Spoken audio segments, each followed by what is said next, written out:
Sveiki visi atvykę į dar vieną video, pasižiūrėkite, kas vyksta grafikuose. Mes pralaužinėjome lygį, kuris laikė daugiau nei 225 dienas, tai labai ilgas resistance lygis. Ar jau laikas Bitcoinui breakoutint, ar jau laikas Bitcoinui keliauti į naujus all-time highs. Taigi šiandien labai svarbus video, kada apžvelgsime visus šios reikalus, visas svarbiausias naujienas, kurios įvyko, kokia yra šio pampo greičiausiai priežastis ir taip pat šnekėsime šiek tiek daugiau apie altcoinų sezoną. Taigi šią temą jau senokai buvome palietę, taigi pasakysiu, kada mano manymu prasidės altcoinų sezonas, tai jeigu jūs investuojate į kriptovaliutas, ypač į altcoinus, žiūrėkite šį video nuo pradžios iki galo ir viską sužinosite ir keliaujam tiesiai į video.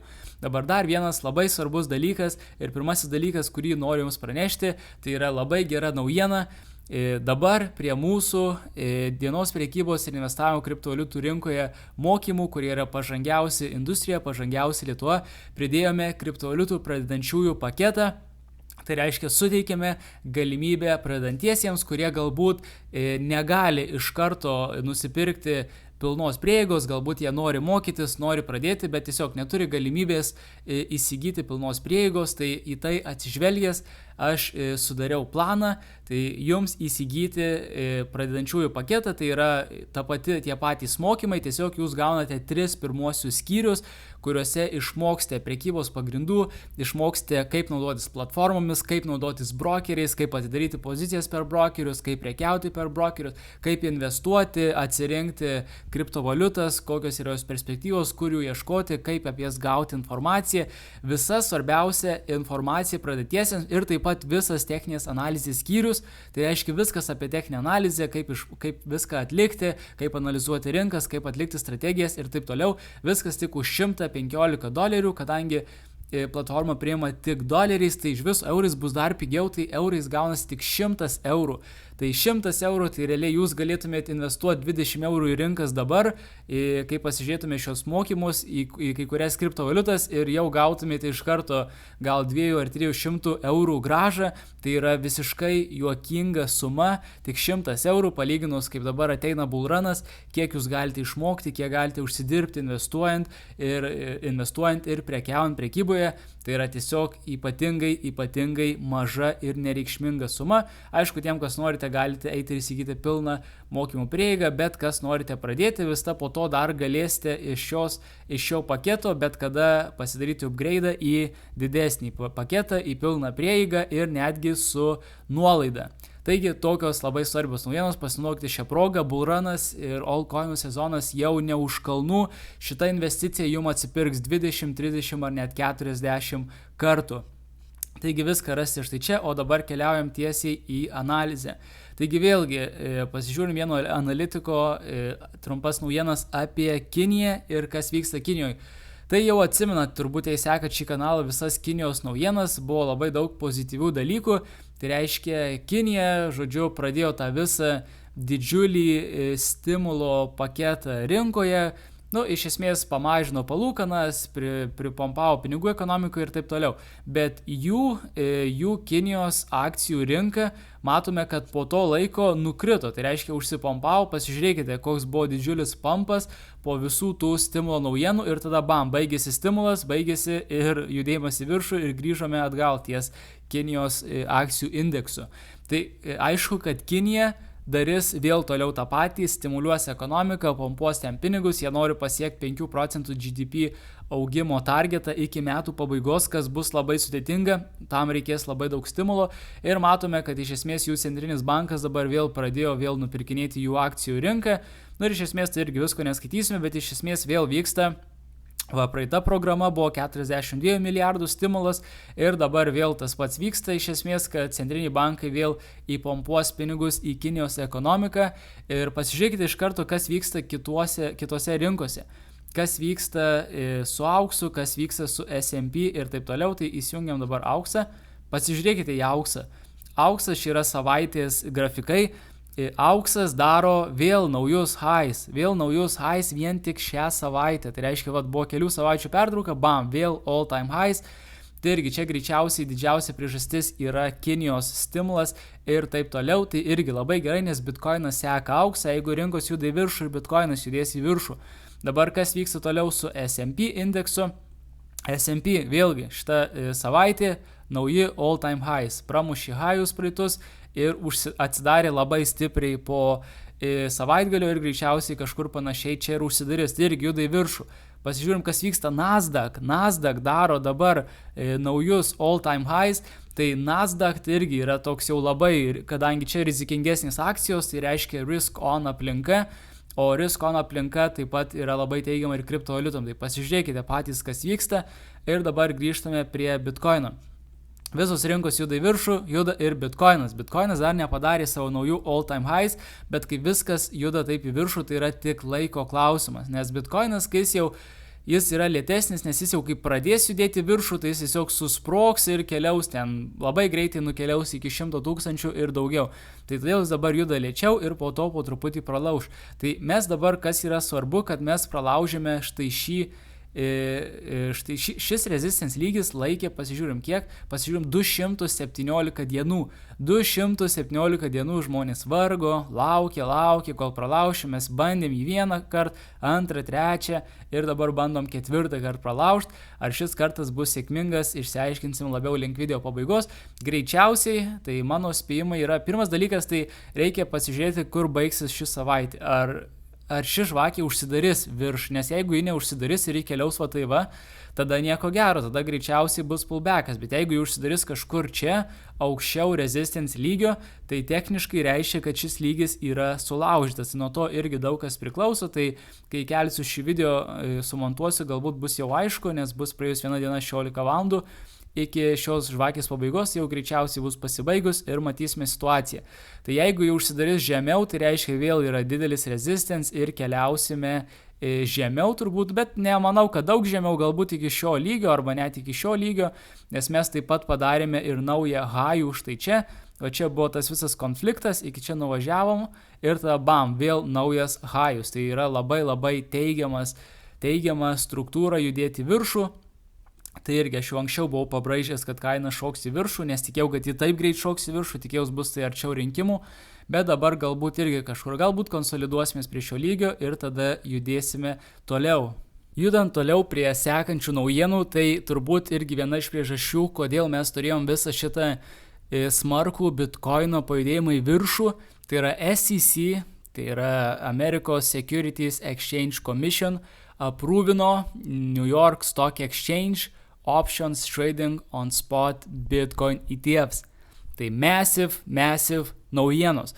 Todėl, kad žinote, kad New Yorko Stock Exchange vyksta labai daug reikalų, labai daug prekybos, visas Wall Streetas tenais prekiauja, investuoja ir taip toliau. Ir dabar jie galės prekiauti su kriptovaliutom, ne su kriptovaliutom, su Bitcoinu.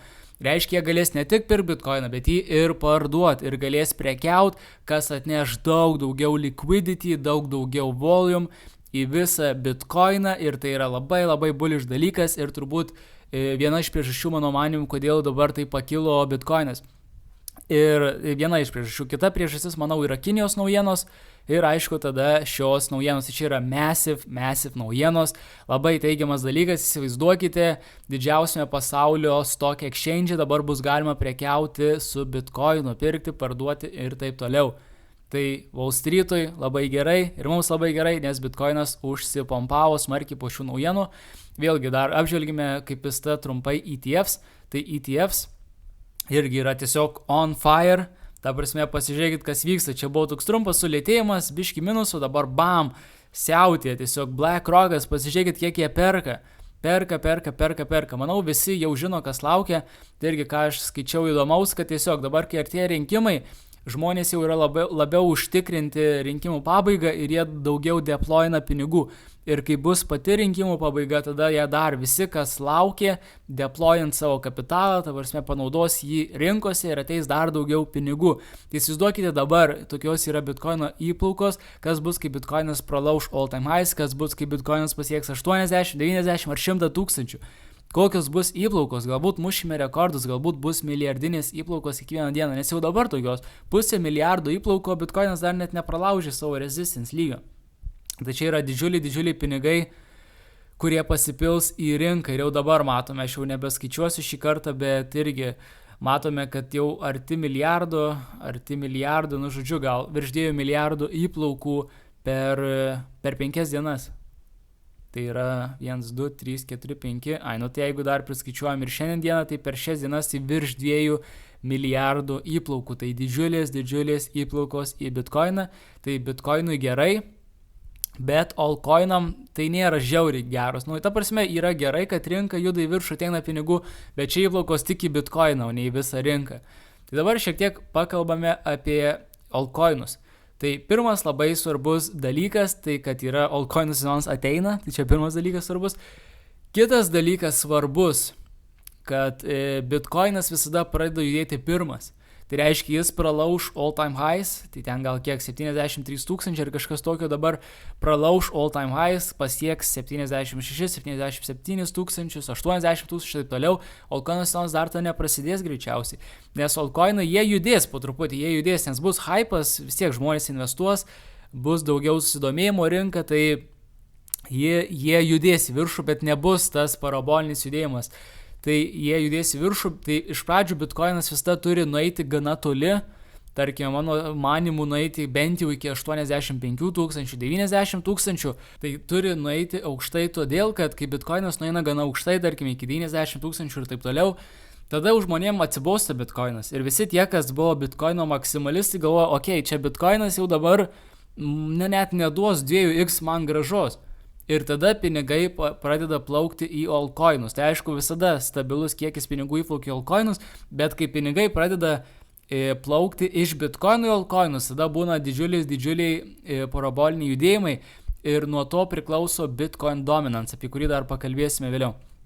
Tai kol kas altcoinų indeksas yra prastoj situacijai, mes matome, kad altcoinų sezonas yra tik čia 27 taškai, o altcoinų sezonas yra, kai būna virš 75.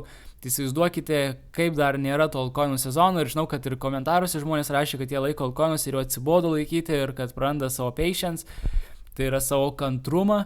Tai aš pilnai suprantu, kodėl, nes pasižiūrėkite, kas vyksta. Va čia buvo tas visas pompavimasis kažkada altcoinų ir taip toliau, o dabar matome, va čia buvo tas visas February, March, tai galbūt atsimenate didžiulius altcoinų judėjimus, kai viskas pompavosi, tai čia buvo vasario kovo mėnesis, kai viskas pompavosi, mes buvome pasiekę indekso viršų, o dabar vėl esame indekso apačioje. Tai čia yra dabartinė situacija, yra labai korektiška mano manimu. Tai kada dabar prasidės tas visas altcoinų sezonas? Štai 3 praeitų ciklų Bitcoin dominance kritimas. Tai dominance tai iš tikrųjų kiek yra pinigų visos kriptovaliutų rinkos, kiek procentų yra Bitcoinė. Kai yra daug procentų, tada nėra pinigų altcoinuose. Kai yra mažai procentų Bitcoin, yra daug pinigų altcoinus. Ir visada sakau, kai pradeda išplaukti pinigai iš Bitcoino, visada pradeda kristi dominance. Ir matote, kad pavyzdžiui nuo 96 procentų žmonių, kurie laikė pinigus Bitcoine, iš Bitcoino liko tik 40 procentų žmonių, kurie laikė to kapitalo viso rinkos. Tai viskas vyksta po 224 dienų dažniausiai istoriškai, va jau 2 atvejai, tai ne vienas, o 2 vienodi atvejai, kada labai panašiai po 224 dienų pradėjo mažėti Bitcoino dominance. Matote, ir 2021 metais sumažėjo net 30 procentų, tai yra didžiuliai pinigai, kurie įplaukė į altcoinus. Ir mes dar nepasiekėme to 224 dienų, tai todėl dar greičiausiai nelaikas. Vis tiek dar anksti yra, dar net Bitcoinas nepadarė savo ralio, tai dėl to altcoinam dar yra anksti. Tai pasižiūrim į tą visą Bitcoin dominance ir kas vyksta. Tai čia yra vėlgi savaitės grafikas. Šiti resistance ir supporto lygiai jau yra nebeaktualūs.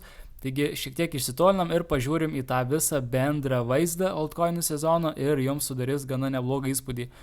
Štai čia buvo praeitas nukritimas altcoinų sezono ir dabar turėjome štai tokį labai aktyvų trendą ir dabar 224 dienos, aš jau prieš tai skaičiau, dabar neskaičiuosiu, būtų kažkur, tai pasiėmam vertical line, būtų gruodžio mėnesis, gal gruodžio 5, tai patraukiam šitą, kažkur gruodžio 5, tai 24 metų gruodžio 5 diena kažkur, čia dabar, kadangi savaitės grafikas negaliu pažymėti, tai tarkim 9 diena. Tai kažkur štai čia, pagal istoriją, turėtų dominance važiuoti į apačią. Kristi smarkiai į apačią ir prasidėti altcoinų sezoną. Tai kas vyks iki to, neaišku, galbūt mes būsime konsolidacijoje, galbūt dar pakelsim į viršų iki 60% ir tada tikimės štai tokio kritimo į apačią, bent jau kokį 25%, bent jau minimaliai nukritimas į apačią ir tada tie pinigai plauks į altcoinus ir prasidės altcoinų sezonas. Altcoinų grafikas atrodo labai neblogai, nes turėjome breakoutą, dabar vėlgi esame užstrigę, altcoinai atrodo silpnai kol kas, bet esame užstrigę ir galbūt keliausime po truputį į viršų ties kažkur lapkričio viduriu, lapkričio pabaiga, bent jau mano tokie spėjimai. Taigi tiek šiam video, tikiuosi patiko, nepamirškite apžvelgti visos informacijos apie mokymus. Kaip ir minėjau, tai yra tiesiog ypatingai gera proga pradėti mokytis tik už 100 eurų. Tai tiesiog wow, nes kainos tikrai kils, kainos 100% kils, nes vertė neatitinka kainos santykių, vertė yra 100 kartų didesnė nei kaina ir kils susidomėjimas, kils vertė, mes pastoviai pridame naujas pamokas ir tikrai labai greitai brangs kainos. Taigi taip pat spauskite subscribe šiam kanalui, jeigu patiko ir susitiksime kitose video.